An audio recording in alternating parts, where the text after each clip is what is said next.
एक लड़के ने अपने पिता से कहा, पापा मुझे नया मोबाइल चाहिए। पिता ने कहा, बेटा कुछ दिन रुक जा, फिर तुझे नया मोबाइल दिला दूंगा। बेटे ने कहा, पापा आपके पास मेरे लिए कभी पैसे नहीं होते।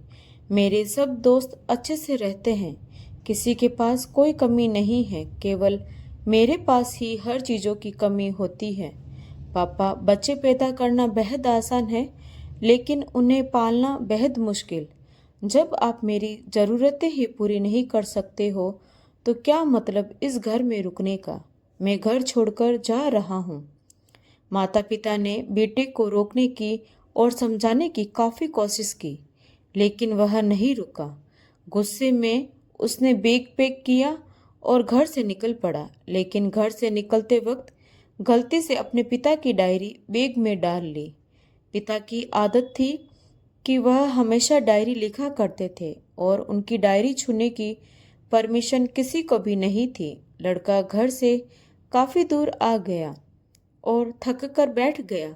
जब उसने वह डायरी देखी तो उसने सोचा, आखिरकार मिल गया खजाना। आज पता चल जाएगा मेरे पिताजी ने कहाँ कहाँ दौलत छुपा रखी है और उन्हें किन किन लोगों से पैसे लेने हैं। सारा का सारा लेखा जोखा आज मुझे मिल जाएगा। बेटे को लगा इस डायरी में पिताजी के सारे लेन देन का हिसाब होगा। जैसे ही लड़के ने उस डायरी को पढ़ना शुरू किया, उसकी आंखों से आंसू बहने लगे। डायरी के शुरुआती पन्ने में बेटे को जो बाइक दिलाई थी उसका हिसाब लिखा था, जिसकी ईएमआई पिताजी अब तक चुका रहे थे। दूसरे पन्नों में उसके कॉलेज की फीस और एडमिशन का कर्ज लिखा था कि इन इन लोगों को इतने पैसे वापस देने हैं।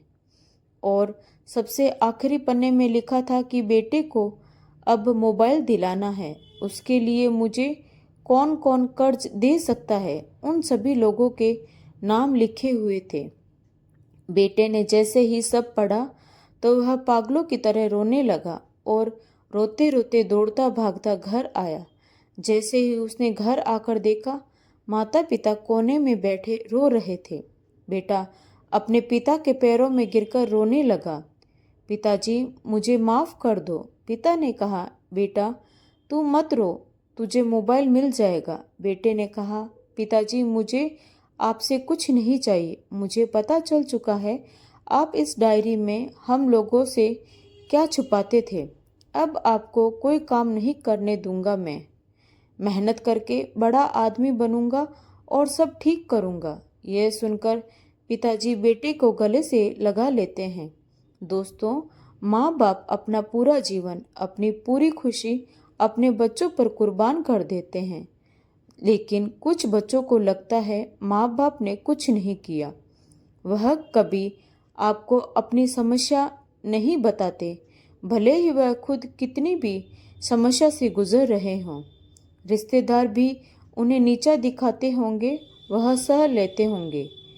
लोग भी ताने मारते होंगे, वह भी सह लेते होंगे, लेकिन आपसे अपनी समस्या शेयर नहीं करते, क्योंकि वह कभी आपको टेंशन में नहीं देखना चाहते।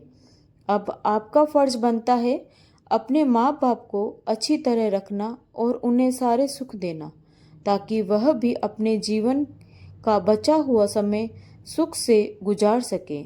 यदि आप नींद में सोए हैं तो अब जाग जाइए और अपना करियर बना लीजिए, क्योंकि अगर आप माँ बाप के रहते कुछ नहीं कर पाए तो बाद में आप सोने का महल बनवा लेंगे तो भी उसमें आपको नींद नहीं आएगी। अपने जीवन में कुछ बेहतर कर लीजिए ताकि आपके माता पिता को उम्र होने के बाद भी काम ना करना पड़े। तो दोस्तों, आपको ये कहानी कैसी लगी? अगर कहानी अच्छी लगी हो तो वीडियो को लाइक, शेयर और सब्सक्राइब जरूर करें। Thanks for watching.